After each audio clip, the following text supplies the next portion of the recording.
agradecido realmente de esta oportunidad y quiero felicitar a las autoridades del gobierno que están haciendo posible la construcción de esta red dorsal de microondas, porque en mi entender lo único que va a traer esta red es más desarrollo para nuestro país. Así es que felicidades a la distancia por este importantísimo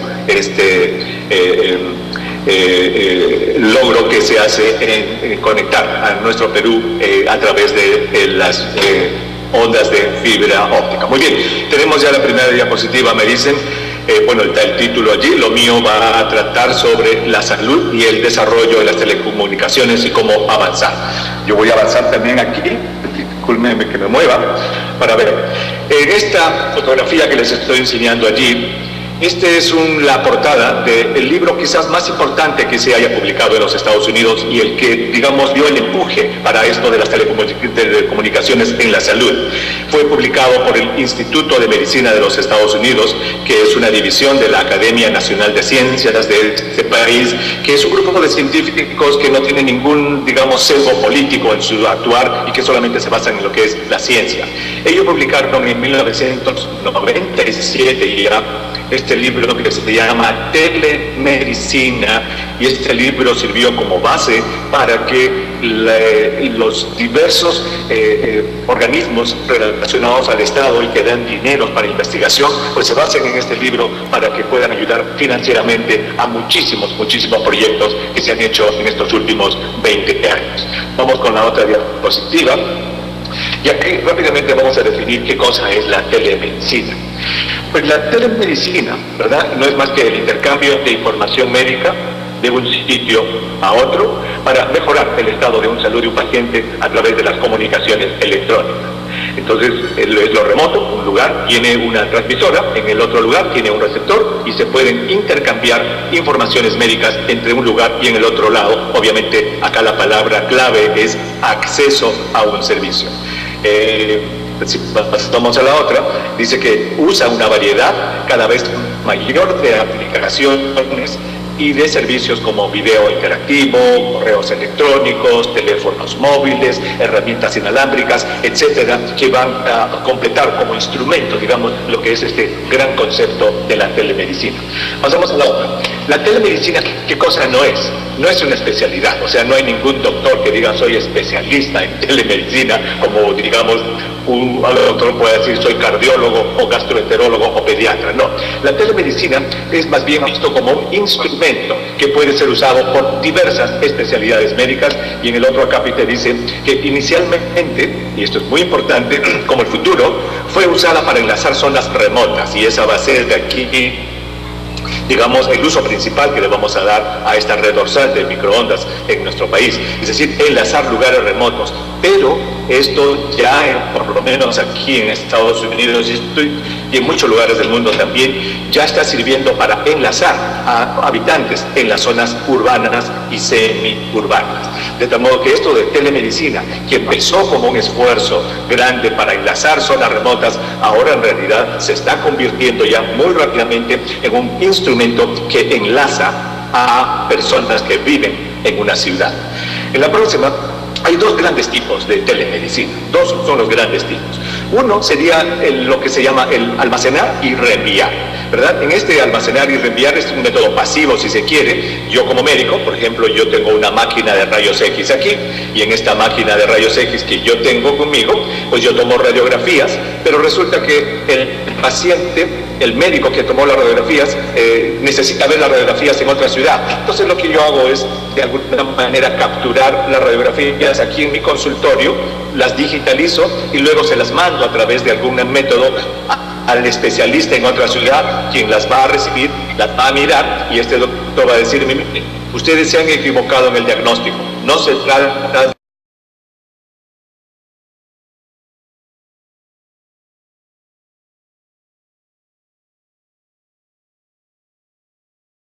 médica, y luego ya esta información médica es reenviada hacia algún lugar remoto.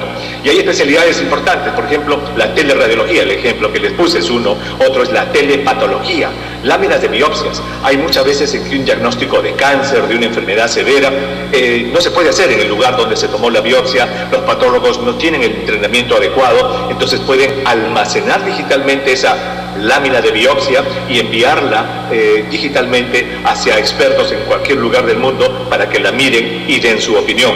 La teledermatología es otra de estas especialidades que lo que hace es tomar fotografías de lesiones en la piel y compartirlas con colegas a lugares remotos. Entonces, este es el primer tipo de lo que es telemedicina, almacenar y reenviar.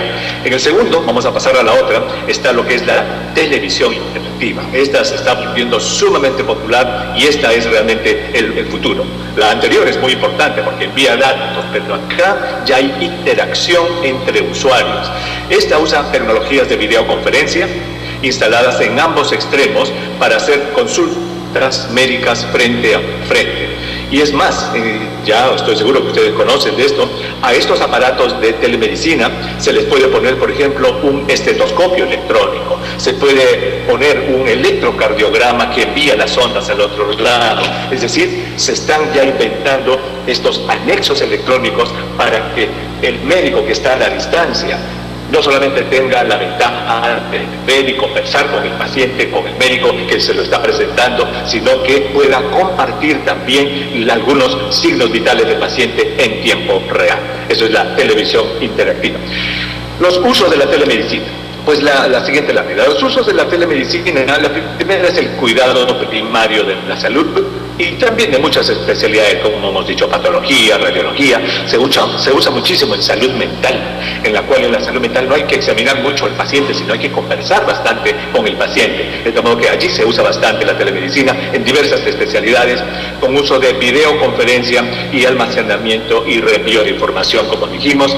También se usa para el monitoreo de signos vitales de pacientes. Es decir, pacientes están en su casa y remotamente alguien en el hospital está recibiendo el electrocardiograma, está recibiendo la presión arterial, está recibiendo la temperatura de los pacientes en sus domicilios remotamente, y ese es otro uso de la telemedicina. Otro es información médica para el público.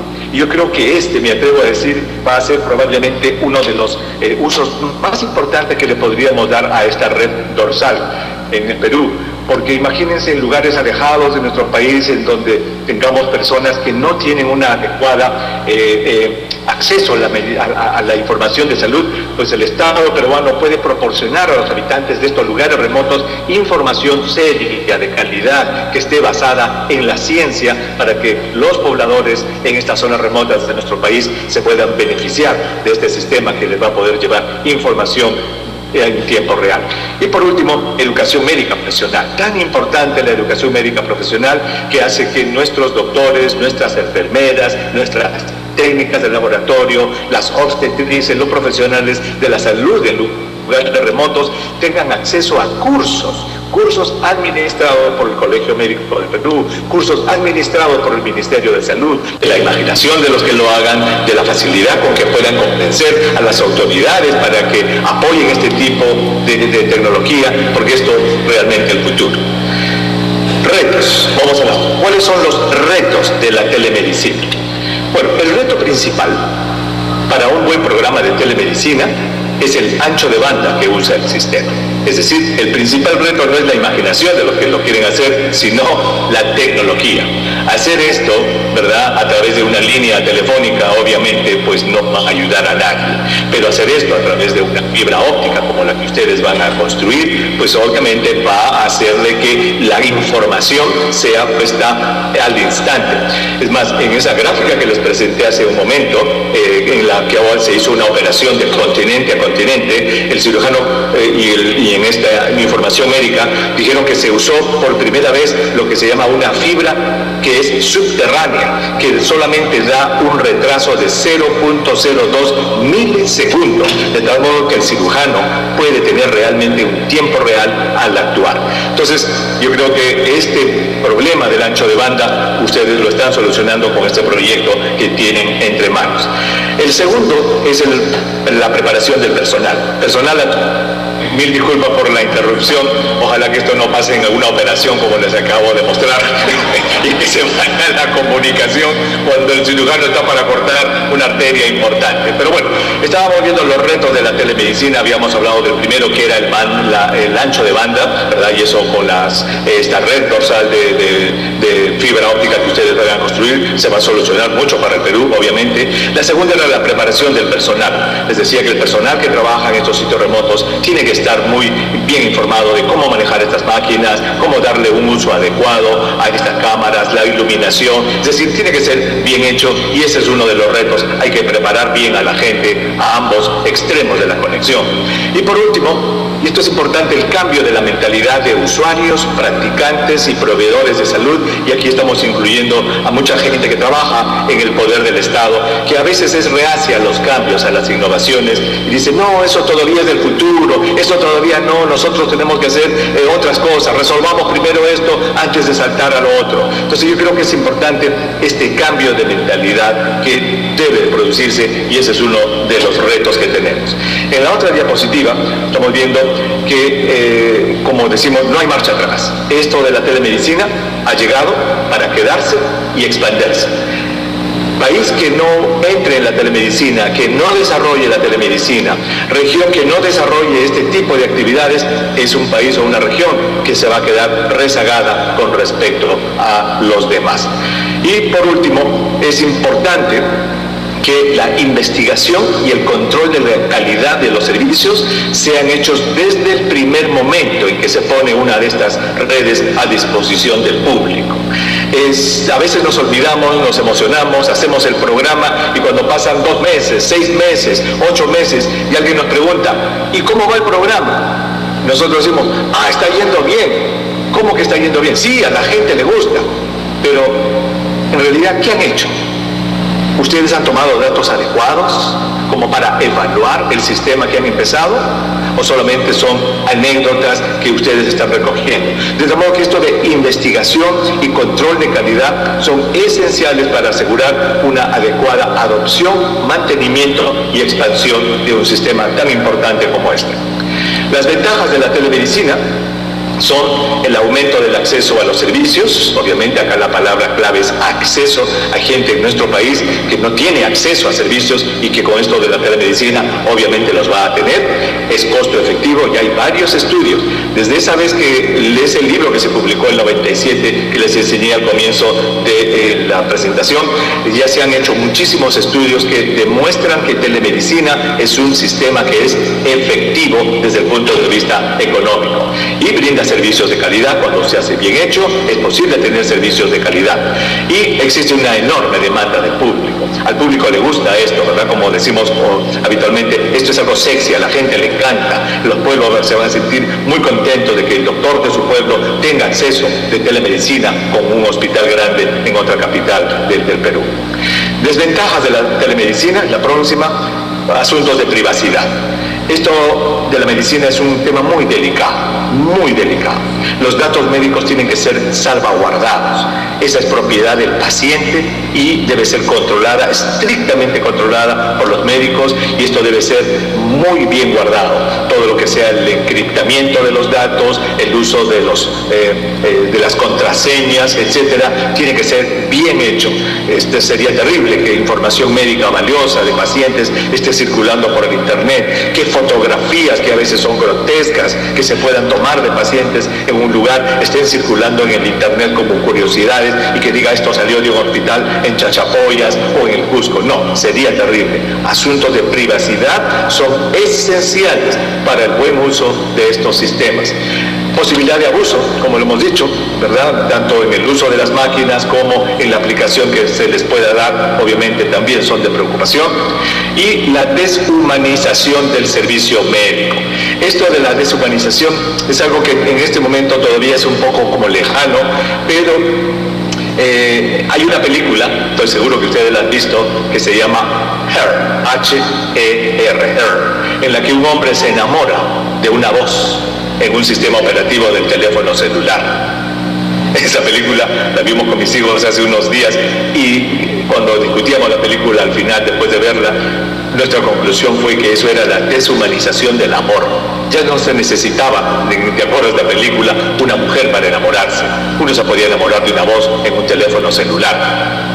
Imagínense que esto de la telemedicina nos lleve algún día a deshumanizar la medicina y que no necesitemos el contacto directo con un médico. Sería realmente terrible.